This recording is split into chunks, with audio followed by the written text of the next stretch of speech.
Excel tutorial.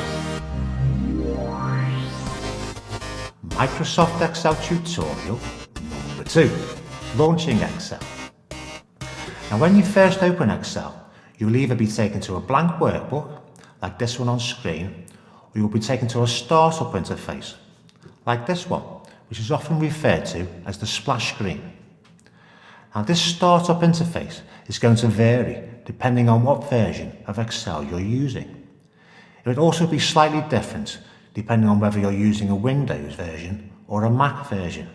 However, the features in Excel and the ones we're going to talk about are going to be exactly the same for each version, except for maybe the odd thing, like the Mac tend to use the command button more and the Windows version tend to use the control button more.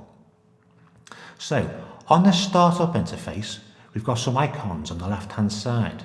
We've got Home, New, and Open. And then to the right of this, we've got a blank workbook.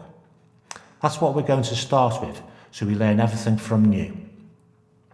Now to the right of this, you've got Tours, which are basically tutorials to help you learn the new features in this current version.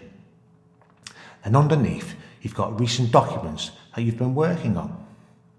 So we're going to dive straight in with a blank workbook, so click on this, and in the next video, I'm going to explain the different sections of the Excel interface.